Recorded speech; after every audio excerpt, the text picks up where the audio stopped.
Բարի երեկո հարգելի հետևորդներ, Արմատ մեդիան շարունակում է աշխատանքը, եթերում հարցազրույցն է, զրուցակիցս այսօր Ուժեղ Հայաստան կուսակցության անդամ, պատգամավորի թեկնածու Հայկ Վարմանյանն է։ Բարի երեկո, պարոն Վարմանյան, շնորհակալ եմ հրավերն ընդունելու համար։ Պարոն Վարմանյան, մի քանի օրից Հայաստան կգա Եվրախորհրդարանի նախագահ Ուրսուլա ֆոն դեր Լայենը, նա գալիս է Հայաստանին աջակցության փաթեթ բերելով եվրոներ, միլիոնավոր եվրոներ, որպեսզի Հայաստանի տնտեսությունը Ռուսաստանից կախվածությունը թուլացնի։ Ես հետևում եմ էկոնոմիկայի նախարարի Facebook-յան էջում արված հրապարակումներին, թվեր է ներկայացրել, ասում է 832 տոննա ծիրան ենք արտահանել Եվրամիություն, 305 տոննա կեռաս, 492 հազար հատ ծաղիկ եւ հետեւապես հայ տնտեսվարողները դեպի Եվրոպա արտահանման ճանապարհին խնդիրներ չեն ունենա, թե կունենան։ Նախ այս թեմային բազմիցս անդրադարձել եմ վերջին օրերին, մեկ անգամ եւս հիշեցնեմ ուղղակի, թե մենք ինչ համամասնություն ունենք ընդհանրապես գյուղատնտեսական արտադրանքի արտահանման, թե դեպի Եվրոպա, թե դեպի Ռուսաստանի Դաշնություն։ Փաստը հետեւյալն է, որ Հայաստանի գյուղատնտեսական արտադրանքի 95%-ից ավելին բաժին է ընկնում ԵԱՏՄ երկրներին, մասնավորապես Ռուսաստանի Դաշնության, այսինքն գերազանցապես։ Մնացած մասը դրանք համահունչ չեն կամ համեմատելի չեն ընդհանրապես։ Ամբողջ Եվրամիությունը միասին վերցրած 7%-ից մի փոքր ավել, այսինքն ամբողջ Հայաստանի արտահանման կառուցվածքի մեջ մասնաբաժինը Եվրամիության 7%-ից մի փոքր ավել։ Ստե մի շատ կարևոր բան եմ ուզում ֆիքսենք, ընդգծենք, Հայաստանի Հանրապետության գյուղատնտեսական արտադրանքը չի համապատասխանում եվրոպական չափանիշներին։ Դա ասում եք կհամապատասխանի այսօր։ Եվ երկրորդ շարունակեմ միտքս, եւ նաեւ չկան համապատասխան այն քանակները,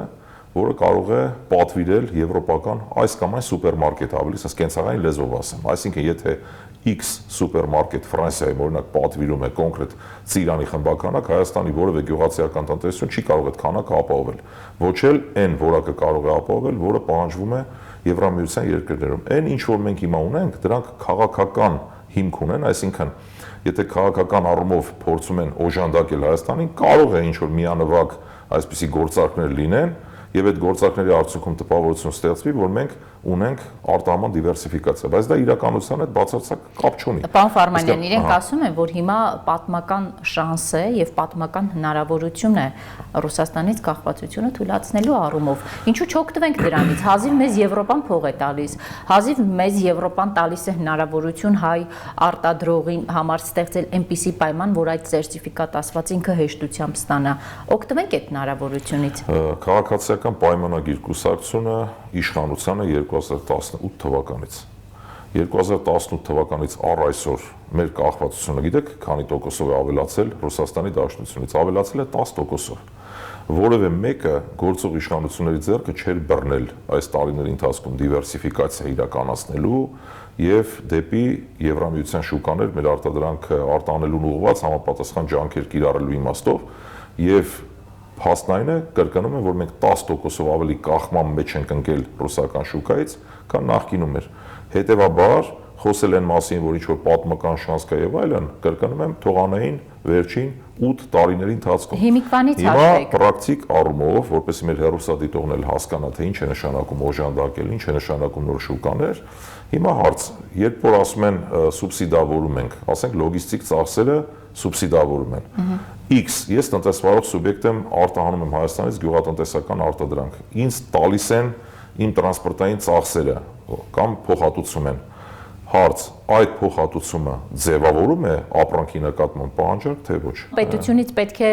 սուբսիդիա տա, որ դուք ձեր ապրանքը հասցնեք Եվրոպա։ Նաև պետք է մտածի, որ դուք այնտեղ շուկաների հարցը լուծեք։ Քաղաքական ուժի ներկայացուցիչներից, իմ գործընկերներից, տարբեր մարդիկ այս մասին շատ են խոսել եւ իրենց կարծիքը տեսակետը կարող եմ կիսել կամ իրենց միտքը կրկնել թեկուզ հետեւյալն է իմաստը։ Ուրեմն այն գյուղատնտեսական արտադրանքը, որը արտահանվում է Եվրամիության երկրներ, այնպիսի թունաքիմիկատներ են դրանք պարունակում, որը ընդունելի չէ Եվրոպայում։ Հիմա Հայաստանում սրան ուղղված քայլեր պետք է իրականացվեին կամ իրականացվեն թեկուզ սրանից հետո, այսինքն պետք է վերահսկողություն լինի պետական մարմինների կողմից, համապատասխան իրավասու մարմինների կողմից, թե դրանք ինչ չափով են օգտագործվում, եվրոպական ինչ ստանդարտներ գոյություն ունեն, քանի դեռ սա չկա, նաև պահանջարկի ձևավորումը դա տարիների խնդիր է։ Տարիներով, մոտավորապես ասենք 10 տարի է դրա համար հարկավոր կամ 8 տարի է հարկավոր, որպեսզի X արտադրանքը Եվրոպայում ունենա պահանջարկ։ Մի շատ կարևոր տարբերություն գոյություն ունի, որի մասին ես միշտ խոսում եմ պարբերաբար, ուրեմն ի տարբերություն Եվրասիական միության շուկայի, Եվրոպայում հիմնականում, Եվրոպայում, Ամերիկայի Միացյալ Նահանգներում Հայաստանից արտահանված ապրանքների հիմնական սպառողները դրանք մեր հայրենակիցներն են։ Ճիշտ է, Եվրասիական միությունում նույնպես հիմնական սպառողները մեր հայրենակիցներն են, ուղղակի քանակապես դրանք ավելի շատ են, մոտավորապես ասենք 2-3 միլիոն հայ է բնակվում օրինակ Ռուսաստանում, բայց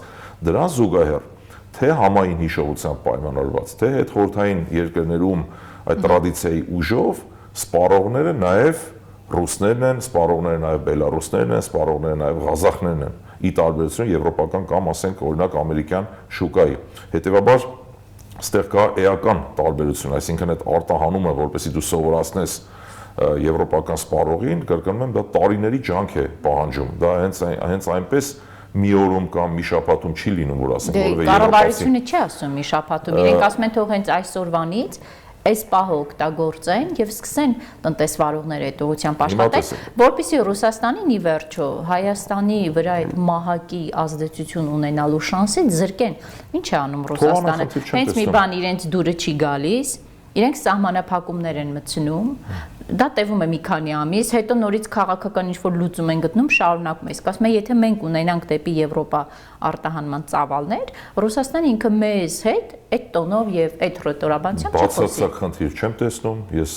Ռուսաստանի կամ ԵԱՏՄ-ի փաստաբանը չեմ, դիվերսիֆիկացիան լավ բան է, թող անեն։ Իմ ասելիքը այլ բանում է։ Ուրեմն երբ որ դու տեսնում ես, որ քո տնտեսության 95%-ը, մասնավորապես գյուղատնտեսական արտադրանքի բաժին է ընկնում Ռուսաստանի Դաշնությանը կամ ԵԱՏՄ անդամ երկրներին,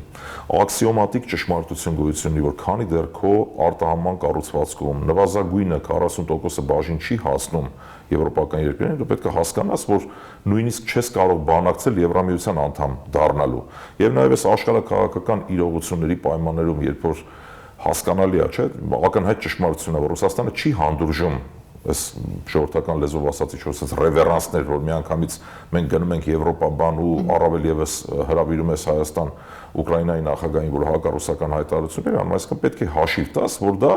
բերելու է վատ հետևանքների։ Հիմա Ռուսաստանի քաղաքականությունը դա է, ուզենք թե չուզենք, լավա թե վատ, մենք ինքնիշխան ենք թե ինքնիշխան չենք։ Այսինքն այդ իրողությունների հետ չի կարելի հաշվի չնստել, որովհետև հակառակ պարագայում ինքը անուղղակի կերպով դառնում է հակահայկական քաղաքականություն, քո քաղաքականությունը, որովհետև դու վտանգի տակ ես դնում քո տնտեսությունը։ Ամենևին մենք չենք խոսում այն մասին, որ լավ բան չի դեպի Եվրոպա դիվերսիֆիկացումը կամ այլ երկրներ, բայց մենք ասում ենք հետևյալը, դա տարիների խնդիր է եւ միանգամից դու չես կարող փոխարինել ռուսական շուկան կամ ԵԱՏՄ շուկան եվրոպական շուկայով։ Հետևաբար պետք է գործողությունները կատարես այնպես, որ դա չվնասի գործընկերային հարաբերություններին, ինչը տեղի է ունեցել Հայաստանի Հանրապետությունում։ Այսինքն,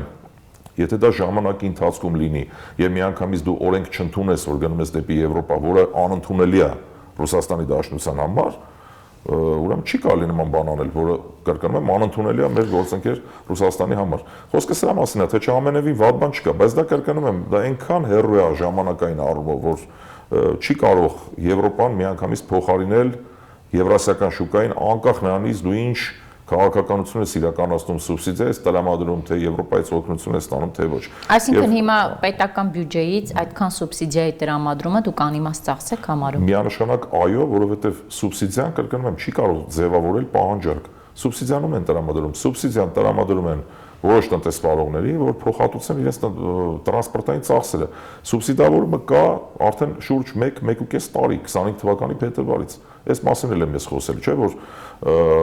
նաև ձեր տաղավարում բազմիցս ասել եմ, ֆինանսավորում են բոլոր այն տնտեսվարողներին, որոնք իրենց արտադրանքը կարտանեն Եվրոպա, միայն գյուղմթերքի մասին չի խոսքը։ Եվ գոյություն ունի վիճակագրություն վերջին հաշվով։ 21 թվականից, երբ որ նայում ենք մինչև 25 թվականի տվյալները, մենք արտահանման անկում ունենք, այսինքն շուրջ 1 տարուց ավել ակնհայտ է, որ դա այն էֆեկտը չի տվել, ինչ որ մենք ակնկալում էինք։ Հետևաբար հիմա խոսել սուբսիդավորման մասին, դա կարճաժամկետ էֆեկտ գուցե ունենա, որոշ, ասենք, վնասներ փոխհատուցի, ծածկի, բայց միջնաժամկետ, երկարաժամկետ հատվածում ինքը չի կարող այդ գործընթացը ձևավորել պահանջարկ։ Նաև հայտնի մարդիկ են այս մասին անընդհատ ասում, նույն Հրանտ Բագրատյանն ասում, չէ, որպես հայտնի տնտեսագետում ես շատ հարգում եմ, ասում է թեկուզ 5 կիլոգրամ սոխ թող տանեմ վաճառեն Եվրոպայում $100,000 փող կվճարեմ, իհարկե սարկազմով, բայց ճշմարտություն կա այդ խոսքերի մեջ։ Ռուսաստանի հետ կապված, պարոն Ֆարմանյան, սահմանափակումներ են մտցրել դիզվառելիքի արտահանման հետ կապված, սրա վտանգները Հայաստանի տնտեսության համար որոնք են։ Այստեղ նախ Ռուսաստանը այսօր ինքը կոնֆլիկտի մեջ գտնվելով ուկրաինական ATS-ները նավթավերամշակման գործարաններին հարվածներ են հասցնում եւ Ռուսաստանում կա դեֆիցիտ դիզվառելիքի, բենզինի եւ այլն, եւ կարծում եմ դրանով պայմանավորված իրենք մտցրել են սահմանափակում եւ Հայաստանը դիզելային վառելիքի շուրջ մինչեւ 70%-ը ստանում է Ռուսաստանի Դաշնությունից եւ դիվերսիֆիկացման տեղ չունենք ցավոք սրտի, որպեսզի կարողանանք այդ ծավալներով այլ երկրներից մենք ներկրենք եւ հիմնականում քանի որ դիզելային վառելիքը սպառվում է գյուղատնտեսության ոլորտում, վտանգ կա, որ գյուղատնտեսական ոլորտում կլինի գների թանկացում, ընդհանուր տնտեսական մթնոլորտը կվատթարանա, կլինի ինֆլյացիա եւ այլն։ Եվ այս առումով, այո, ռիսկեր կան։ Ուղղակի դեռ չկա մի հարցի պատասխան։ Ռուսական սահմանափակումները վերաբերելու են բոլոր երկրներին, թե ԵԱՏՄ լինելու է բացառություն։ Չնայած որ Եվրասիական տնտեսական միության մասին պայմանագրով նման սահմանափակումներ չկան, այսինքն որևէ անդամ պետություն մեկը մյուսի նկատմամբ կարող է միակողմանի սահմանափակումներ կիրառել, այսինքն նույնիսկ եթե ԵԱՏՄ-ին չվերաբերի, քաղաքական շարժառիթներով պայմանավորված տեսականորեն կա հնարավորություն, որ Ռուսաստանը Հայաստանի նկատմամբ եւս սահմանափակումներ կկիրառի, բայց կրկնում եմ ամբողջ ԵԱՏՄ-ի մասով դեռևս պարզ չի, ես չունեմ այդ հարցը պատասխան։ Դուք ասում եք դիվերսիֆիկացիա դիզվառելիքի շուկայում չկա, այդ դեպքում Ադրբեջանից Հայաստան եկող դիզվառելիքի դեպքում ինչ կունենանք, չենք ունենա դիվերսիֆիկացիա։ Որքանով տեղյակ եմ, Ադրբեջանը չունի այդ հզորությունները, չունի այդ հնարավորությունները, ինքը նույնպես ներկրող է հանդիսանում եւ նավթամթերքի այդ առումով նաեւ ներկրում է այլ երկրներից, չունի այդ հզորությունները համապատասխան եւ քանակական առումով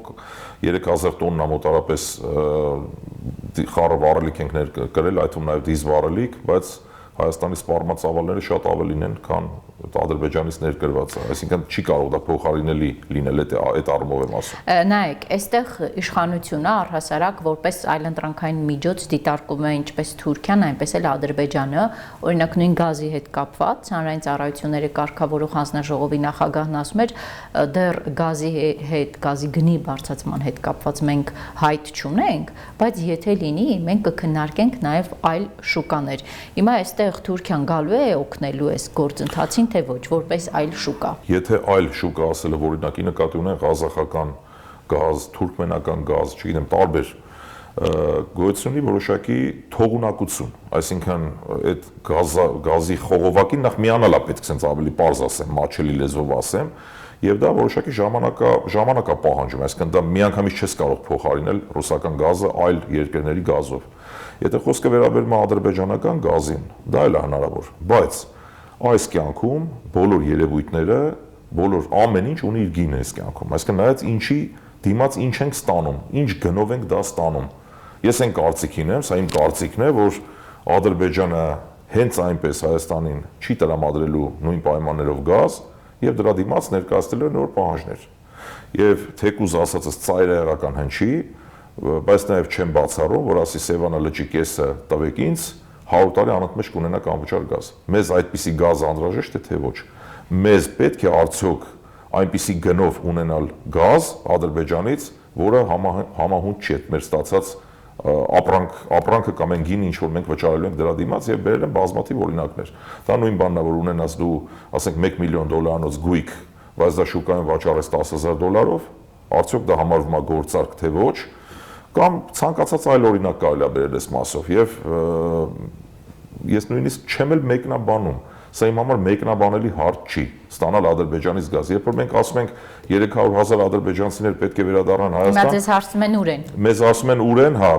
բայց որևէ մեկը չի հակադարձում, որ Նախիջևանում իրենք համապատասխան միջոցառում էին իրականացնում եւ արդեն կոնկրետ քայլերով, կոնկրետ ծրագրով խոսում էին իրենց հետ վերադարձի մասին եւ իրենց պատմական հայրենիքն են համարում Հայաստանի Հանրապետության ինքնիշխան տարածքը։ Խոսում են ինքնիշխանության մասին անընդհատ, գուցե թեման կապ չունի, բայց մտքով հետ վերադարձը ուղղակի գազի մասին ենք խոսում, ասում են մեր ինքնիշխանությունը, մենք ինքնիշխան ենք, պետք է կտրվենք, գնանք, չգիտեմ, Եվրոպա, Ռուսաստանից կախված, բա որ ինքնիշխան ենք, հենա միանգամից ասեք, չենք ուզում ձեր էժան գազը, մենք ինքնիշխան ենք, պետք չի ձեր տված էժան գազը, այտենց ավելի լավ ինքնիշխանություն կունենանք։ Հետևաբար այս շահարկելը անընդհատ այդ ինքնիշխանության թեման, դա աբսուրդ է կատարյալ, ճիշտ չեմ համարում։ Այսինքն դուք բացառում եք Թուրքիայի եւ Ադրբեջանի տնտեսական հարաբերությունները, պարոն Ֆարմանյան։ Ինչպես պետք է հարաբերվենք, օրինակ ես այս հարցին հարցով պատասխանեմ։ Իշխանությունն ասում է, իսկ ինչպես չհարաբերվենք, եթե Հայաստանի աշխարհագրությունը չի փոխվել եւ Թուրքիան եւ Ադրբեջանը Հայաստանի կողքին են։ Հավերժ փակ սահմաններով չենք կարող մնալ։ Բաց սահմանը լավ բան է, բայց մենք ուրիշ բան ենք ասում, մենք չենք ասում սահմանը հավերժ փակ մնա, բայց ասում ենք սահմանը բացվելու պարագայում մենք պետք է կարողանանք գոնե առնվազն արժանապատիվ դիրքերից խոսել։ Հիմա այս պարագայում սահման բացենք, որ ինչ լինենք, մեր անկախությունը կորցնենք, ինչ վերաբերում է Թուրքիային, եթե տնտեսության մասին ենք խոսում, Թուրքիայի տնտեսությունը անհամեմատելի ավելի մեծ ծավալներ ունի Հայաստանի տնտեսությունից եւ այն արտադրանք, ինչ որ մենք ենք ակնկալում, որ կարտանենք ինչ որ միտեղ, իրենք ավելի լավ պայմաններով են դա կարողանում արտանել։ Թե գյուղմթերքը, թե տեքստիլ արտադրանքը, եւ այստեղ մենք մրցակից չենք կարող լինել, այլ կարող ենք կլանվել։ Այլ կլանվելը նույնպես գին է, որի ինչ որ մի բանի դիմաց մենք կարող ենք վճարել։ Իրենք ասում են, այդ ոնց է, որ 90%-ով կախված ենք ԵԱՏՄ եւ Ռուսաստանի շուկաներից, դա կլանվել չէ, բայց եթե ունենք 20-30%-ով կախված լինենք Թուրքիայից, Ադրբեջանից, այդտեղ կլանվեցին։ Եթե որևէ հայ կա, որ հավասարության նշան կդնի ԵԱՏՄ-ի թուրքերի ու ադրբեջանցիների հետ, ես մեկնաբանելու ոչինչ չունեմ։ Հիմա բազմաթիվ քաղաքական գործիչ իրենց հորջորջող մարդկանց եմ ճանաչում, կարևոր չի իրանց անունները, ոչ էլ ուզում հիշեմ, մեր թշնամին հա ռուսն է, թուրքերը թշնամի չեն, նրանք հակառակորդ են։ Հիմա այդ մարդուն ինչ ասեմ ես։ Հիմա նույն հաջողության բերել հավասարության նշան են դնում, ասում են ԵԱՏՄ-ից կախման մեջ ենք, ինչ կլինի, որ Թուրքիայի կամ Ադրբեջանից էլ լինեն կախման մեջ։ Ասելու ոչինչ չունեմ։ Դա էլ է ճանապարհ։ Հիմա քաղաքական լուծումների մասով, պարոն Ֆարմանյան, ուժեղ Հայաստան կուսակցությունների դաշինքին չհաջողվեց վերցնել իշխանություն, բայց դուք դարձել եք Հայաստանի առաջատար ընդդիմադիր ուժը, պատասխանատվությունը եւ ակնկալիքները հանրության ձեզնից ամենաշատն են։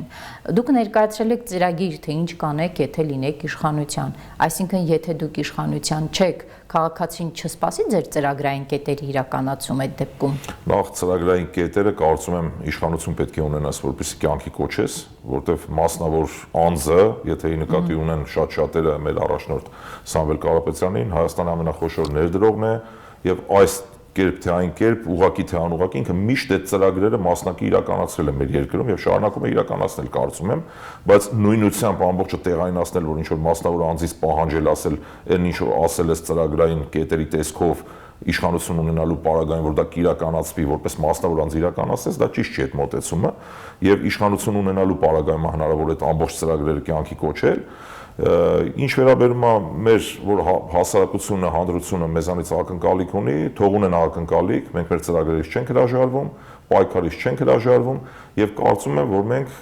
գուցե այս этаպում չենք հաղթել այն հաղթանակի ակնկալիքը, որ ունեինք, չունեցանք, բայց մենք չենք էլ պարտվել։ Իշխանություններն էլ չեն հաղթել։ Հիմա ասեմ ոնց, որտեվ ի սկզբանե իրենք ունեին 65%-անոց նշաձող, իրենք Ալիևի պահանջով ցանկանում էին սահմանադրություն փոխել Հայաստանի Հանրապետությունում, իրենց հաջողվել է մի կերպ այս խայտարակ ընտրախախտումների պարագայում ունենալ 49%։ Այս հսկայական բռնաճնշումների պարագայում կալանավորված են մեր քաղաքորդի անդամ Դավիթ Ղազինյանը, Հայկ Սուքիասյանը, ուրեմն կարծեմ ինչ որ քրեական հետապնդման է ենթարկվում, Ալիկ Ալեքսանյանը մեր կուսակցության հիմնադիրներից, բազմաթիվ մեր ընկերներ, որոնց անունները հերթով հնարավոր չի պարզապես թվարկել, դրանք այնքան շատ են։ Այս բռնաճնշումների պայմաններում, վախի մթնոլորտում, երբ մինչև ընտրությունները ասում են պատերազմի եռագլուխ կուսակցություն, մենք չլինենք, կլինի պատերազմ, այս հենց կլինի, նես կլինի, մարդկանց ահաբեկում էին, գյուղերում մարդիկ ինֆորմացիայի պակաս ունեին, միայն հմեկ են դիտում, այդ մարդիկ հավատում էին, որ Հայաստանից տանելու են Դոնբաս կռվելու մեր հաղթանակի պարագայում, ինչը աբսուրդ կամ ծիծաղ էր առաջացնում, բայց փաստացի մարդիկ կային հավատացել էին դրան եւ սխալ որոշում են կայացրել, կարծում եմ իրենց ընտրության տեսքով եւ այս ամբողջ ֆոնին ունենալ 340,000-ից ավել ընտրողների վստահություն եւ չեմ խոսում հավաքական ընդդիմության մասին, որը ըստ էության ավելի շատ ձայն է հավաքել, քան իշխանությունը, սա ես համարում եմ հաղթանակ։ Ինչ եք անելու այդ վստահության հետ։ Այդ վստահության, եթե դուք խորհրդարանում, պարոն Ֆարմանյան, չեք ունենալու լծակներ ազդելու ԿՊ-ի որոշումների վրա։ Մենք նախ խորհրդարանական այդ ամբողջ գործիքակազմը, եթե իհարկե որոշում կայացվի քաղաքական, ես բան ես չգիտեմ, մանդատները մենք վերցնելու ենք թե ոչ, որովհետև քաղաքական որոշում դեռևս չկա, բայց եթե լինի, ես կարծում եմ, որ մենք այդ մեր գործիքակազմը ամբողջ օգտագործելու ենք, թե խնդիրները բարձրաձայնելու տեսքով, թե նաև ասեմ ավելին, իրենք չունեն բացարձակ մեծամասնություն, սահմանադրություն փոխելու հետ կապված, սա ամենակարևոր խնդիրներից մեկն է, եւ ժողովրդի տված այդ վստահությունը մենք պետք է օգտագործենք, մենք պետք է շարունակենք մեր ճանապարհը եւ բազմաթիվ օրինակներ բերել եմ, այդ օրինակը մեկ անգամ եւս ցանկանում եմ կրկնել։ Պատկերացրեք, մենք բարձրանում ենք լեռան գագաթ, քամին է խանգարում, մեր ծանր իրերն են խանգարում, ցուրտն է խանգարում եւ ինչ որ լեռան կեսին ենք, ասում ենք դե լավ, մեկա լեռան գագաթ չենք հասել, հետ վերադառնանք ստորոտ, դա ճիշտ մոտեցում չի։ Մենք պետք է բարձրանանք լեռան գագաթ ու անպայման բարձրանալու ենք։ Բարձրանաք, եթե ձեր ձեռքում ունեք լծակներ։ Հիմա ստեղծված իրավիճակում, եթե դուք գնում եք խորհրդարան եւ աշխատում եք որպես ընդդիմադիր падգամավոր, դուք լծակներ չեք ունենում։ Այ դուք շատ եք խոսում այն մասին, որ սահմանադրություն Նիկոլ Փաշինյանը չի կարող փոխել։ Կգնա ստորագրահավաքի, Հայաստանի օրենսդրական դաշտը նրան հնարավորություն է տալիս գնալ 200,000 ստորագրություն հավաքել փողոցով եւ գալ այդպես փոխել։ Այսինքն Փաշինյանը օրենսդրական լուծումների մասով ինքը այսպես ծուղակներ կգտնի անգամ օրենքը շրջանցելու առումով, բայց դուք չունեք լծակներ։ Ամեն ինչ հնարավոր, ես ոչինչ չեմ բացառում կամ հաստատում։ Ես կարող եմ այս պահին, քանի դեռ կրկնում եմ, չկա վերջնական քաղաքական որոշում, միասնական այդ մանդատ վերցնել չվերցնել, ես իմ տեսակետը, անձնական տեսակետը կարող եմ հայտնել, քաղաքական պայքարը մի քանի ձևաչափեր ունի, կա փողոցային պայքար, կա ազգային ժողովում պայքար, այսինքն երբ որ դու արդեն որպես ընդդիմություն ինստիտուցիոնալ հիմքերի վրա ես գտնվում, այսինքն պարլամենտում ունես ներկայացվածություն, դա չի ոչ թե չի բացառում, մեկը մյուսին չեն խանգարում, այսինքն թե փողոցային պայքարը, թե պարլամենտում լինելը, օրինակ եթե ինչ որ մի X պահի փողոցային պայքար լինի, ինչպես պետք է այդ փողոցային պայքարը դառնա վերջնական հաղթանակ, եթե դու պարլամենտում չունես ներկայացվածություն։ Եթե դուք խորհրդարանում եք, եթե դուք ընտրում եք խորհրդարանական աշխատանքը, դուք այլևս փողոց չեք գերացի։ Լավ, այլ հարց տամ, եթե մենք խորհրդարանում չենք, ի՞նչ է դա մեզ տալիս։ Հիմա կան ընդդիմադիր հատվածներ, որոնք պահանջում են կանգնել փողոցում, նույն սահմանադրական դատարանի մասով, եթե ասենք, հա, կանգնել փողոցում ամեն օր անել բողոքի ակցիաներ եւ այդպես սահմանադրական դատարանին ցույց տալ հանրային ճնշում։ Հարց 2018 թվականից սկսած մենք բազմաթիվ փողոցային պայքարներ ենք տեսել, ընդհուպ 2024 թվականին սրբազան պայքար ենք տեսել, երբ մոտավորապես տասնյակ հազարավոր մինչև 100,000 տարբեր գնահատականներով մարդիկ են դուրս եկել փողոց։ Ինչ տեղի ունեցավ։ Հիմա հակառակն ասեմ, Նիկոլ Փաշինյանն էլ հանեց էլի այդպես տասնյակ հազարավոր մարդկանց փողոց, բայց ինչպես դարձավ Հայաստանի վարչապետ։ Միթե նա պարլամենտում չդարձավ, այսինքն ֆորմալ առումով։ Հիմա եթե ընդդիմությունը, կրկնում եմ, սա իմ մասնավոր տեսակետն եմ հայտնում, եթե ընդդիմությունը ներկայացված չի պարլամենտում եւ փողոցային պայքարի արդյունքում փողոցում հավաքվել են, ընդունենք 200-300,000 մարդ, վերջնական այդ ինչ են ասում, այդ փոխակերպումը, այսինքն ինչպես է իշխանություն ձևավորվելու, նոր իշխանություն, եթե պարլամենտում չկա։ Այսինքն եթե այս պարագայում 50 կա բան, ներողություն 64 մանդատակիր քաղաքացիական պայմանագրի ներկայացուցիչներ կան, իսկ մենք մեր հույսը պիտի դնենք, որ այդ 64 հոգին պետք է քվեարկեն, որ այդ 300,000 մարդու ճնշման արդյունքում վարչապետ փոխվի կամ իշխանություն փոխվի։ Իսկ երբ որ իշխանությանը զուգահեռ նաև ընդդիմադիր падգամավորներն են ներկայացված, այդտեղ շանս կա, որ նաև հասկանալով, չէ, կան adekvat նաև քաղաքացիական պայմանագրում էլ կան adekvat մարդիկ, հույս ունեն, որ կլինեն, նաև նրանց միավորման արդյունքում բան կփոխվի երկրում։ Այսինքն չի կարելի այդ լծակը բաց թողնել, սա իմ կարծիքն է, որ պարլամենտում ներկայացված չլինենք, վերջին հաշվով մարդիկ մեզ ձայն են տվել։ Այսինքն ինչ անենք, թողնենք, փախնենք, ասենք լավ, չեն գնում պարլամենտ, ինչի համար չգնանք։ Եթե դրանով կրկնում եմ, որևէ խնդիր չի լուծում, եթե դա առաջացներ լեգիտիմության ճգնաժամ, եթե ընդդիմության ձայները մանդատներից հրաժարվել առաջացնել որոշակի ճգնաժամ, դա էլ խնդիր է։ Բայց վերջնելն էլ չի առաջացնում։ Ճգնաժամ չի առաջացնում։ Հիմա ես ասում եմ։ Վերջնելն էլ չի առաջացնում, պարոն Ֆարմանյան։ Դուք ասում եք կեղծել է, ընտրակեղծիքներով, պետական բյուջեից կեղծել է եւ այլն, եկել է դարձել է իշխանություն։ Դուք գնում եք այդ խորհրդարան, փաստորեն կեղծված խորհրդարան։ Ես հարց եմ տալիս մեր հեռուստադիտողին եւ ձեզ։ Եկեք կշռենք։ Չվերցնելն ինչա տալիս եւ վերցնելն ինչա տալիս։ Չվերցնելը չի առաջացնում որևէ ճգնաժամ իշխանությունը շարունակում աշխատել, ասում են գնանք փողոց։ Լավ, 1 միլիոն մարդ դուրս եկավ փողոց, ինչ են, այդ մարդիկ ինչ են անելու։ Ում են ճնշելու, ինչպես են ճնշելու, ոնց։ Այսինքն պետք է լինի մի գործիք, որ դու կարողանաս այդ բանը կոճակը սեղմելով քվեարկել եւ իշխանություն փոխել։ Տեսական բան եմ ասում։ Եվ վերցնելու պարագայում։ Վերցնելը չէ որ դու քո ժողովրդի ձայնն ես բարձրացնում, մարդիկ վստահել են այդ 340,000 մարդիկ վստահել են մեզ, ինչ անենք, թողնենք անտեր այդ մարդկանց ձայնը ու գնանք տունը նստենք, ասենք փողոցում պայքարում ենք, ում դեմ ենք պայքարում։ Պարոն Վարմանյան, այն մարդիկ, որոնք ձեզանից եւ Հայաստան դաշինքից պահանջում են մանդատները չվերցնել եւ գնալ խորհրդարան, նրանք օրինակ են բերում նախորդող 5 տարվա խորհրդարանի գործունեություն, ասում են՝ մի հատ տեսեք, Հայաստան դաշինք պատիվ ունեմ խմբակցություն, ասում են գնում եք Նիկոլին օր ու արև չտանք, ինչ արեցին։ Աշխատեցին այնպես, որ այդ մարդիկ սպառվեցին եւ ի վերջո Հայաստան դաշինքը իր 5 տարվա գործունեությունից հետո հավաքեց ավելի քիչ ձայն 50%-ով պակաս, քան հավաքել էր 21-ին։ Մարդիկ ունեն մտավախություն, որ դուք էլ խորհրդարանական գործունեությամբ զբաղվելով ի վերջո չեք կարողանա հաջորդ ընտրությանը դառնալ իշխանություն, ընդհակառակը 340,000-ի ուղիղ կեսը այն ժամանակ ձեզ ձայն։ Պատասխանս բաժանեմ մի քանի մասին։ Նախ Հայաստան դաշինքը ինչ է արել, Հայաստան դաշինքը մենք չենք։ Մենք ուժեղ Հայաստան կուսակցությունն ենք, մենք ունենք մեր մոտեցումները, ես մեր փոխարեն կարող ենք պատասխանել, մենք գտնում ենք, որ մենք կլինենք շատ ավելի արդյունավետ։ Ինչ վերաբերում է Հայաստան դաշինքին, ես այն կարծիքին չէ, որ իրենք ոչինչ չեն արել։ Վերջին հաշվով այդ մարդիկ այդքան ձայն են բարձրացրել, խոսել են այս տարիների ընթացքում, տարբեր խնդիրներ են բերել օրակարգ։ Հիմա նույն Վրաստանի հետ համեմատելով, չէ, նաև Նարեկ Կարապետյանն այս մասին առիթ ունեցել խոսելու, որ Վրաստանի ընդդիմությունը հրաժարվել է մանդատներից։ Շատ հանգիստ իշխանությունները շարունակում են կառավարել, որևէ խնդիր չունեն։ Եվ հաջորդը նախկին 21 թվականի խորհրդարանը եւ ներկայիս պատկերը նույնը չի։ Եթե այն ժամանակ տարբերությունը շատ մեծ էր քանակական առումով մանդատների, հիմա շատ ավելի քիչ է այդ տարբերությունը։ Սա էլ իր հերթին մի գործոն է, որը չի կարելի հաշվի չառնել։ Եվ վերջին հաշվով չի կարելի այդպես մեխանիկական համեմատություն անել, ասել 21 թվականին սենց եղավ, հիմա նենց եղավ։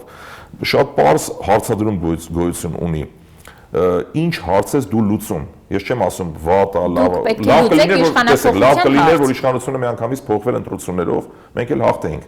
Հիմա երբ որ դու նայում ես թե ինչ պայքարի ձևեր գոյություն ունեն, ես այն կարծիքին չեմ, որ դու պետքա ուրեմն ձեռքերդ լվանաս քաշվես կողքի, ասես չէ, չեմ վերցնում, որտեվ տեղ միանգամից հարց է առաջանում։ Ինչ հարց եմ ես դրանով լուծում։ Եթե ես իմանամ դրանով ինչ-որ հարց եմ լուծում, դա այլ խնդիր է։ Բայց եթե այդ մանդատը վերցնելով ավելի շատ հարց եմ լուծում, ուրեմն մենք պետք է գնանք այդ ավելի շատ հարց լուծելու ճանապարհով, քան թե չվերցնելով։ Կարծում եք, որ ավելի շատ հարց է։ Միանշանակ այո, որովհետև նախ մեր ընտրողների ձայնը միշտ բարձրացնելու հնարավորությունը սա մեկ։ Պարլամենտում կան բազմաթիվ այլ հնարավորություններ օրենքով սահմանված, կան հսկիչ հանձնաժողովներ, կան այսինքն մեխանիզմներ, որոնցով դու կարողանում ես վերահսկողություն իրականացնել։ Բայց միևնույն է, դիմության ձայները բավարար չեն։ Բավարար չեն, հասկանալի է, որ բավարար չեն, մենք դա գիտակցում ենք, որ բավարար չեն, բայց սա մի ստարտային իրավիճակ է ապահովում, որ ցանկացած պահի, ուրեմն դա քեզ հնարավորություն է ընձեռում պարլամենտում օրենքով սահմանված կարգով խնդիր լուծելու։ Այսինքն, որ դու ներկայացված չես պարլամենտում ընդհանրապես, դաշտը թողնում ես իշխանություններին, որ ինչ անես։ Այսօր ես այն կարծիքին եմ, որ անկախ նրանից փողոցում կհայտնվեն 100,000-ավոր մարդիկ, 200 թե 300, այդ 300,000, 400,000 մարդը որևէ հարց չեն կարող լուծել ցավոք սրտի։ Նույն հաջողությամբ ասում եմ, սրբազան պայքարի ժամանակ մենք տեսանք, թե ինչ բիրտ ուժ կիրառվեց եւ որևէ հարց չլուծվեց։ Այսինքն դրանից շատ մարդ, երբ որ հավաքվի եւ պարլամենտում լինի ընդդիմություն, այդ դեպքում շանս կա, որ մեկը մյուսով, այսինքն այս երկուսի համակցությամբ որևէ խնդիր հնարավոր կլինի լուծել եւ ես պատկերացնում եմ միայն այդ ճանապարհով, ես ճիշտ չեմ համարում մեզ ընտրողների այդ վստահության քվեն տված քաղաքացիներին թողել մենակ, ասել չենք վերցնում ու գնալ նստել ու ոչինչ չանել։ Գոյություն ունի մի իրավիճակ, գուցե շատերը բավարարված չեն, էմոցիոնալ կերպով են ասում՝ մի գնացեք, էս մի արեք, մի արեք, բայց չգնալը, եթե ունենար չգնալու արդյունքում եթե ինչ-որ խնդիր լուծվեր, դա հասկանալի կլիներ, բայց այս պարագայում կարծում եմ սա այդ դեպքը չի։ Շնորհակալ եմ։ Ես նույնպես։ Հարգելի հետևորդներ, հիշեցնեմ Արմատ մեդիայի եթերում զրուցակիցս Հայկ Վարմանյանն էր, կհանդիպենք վաղը։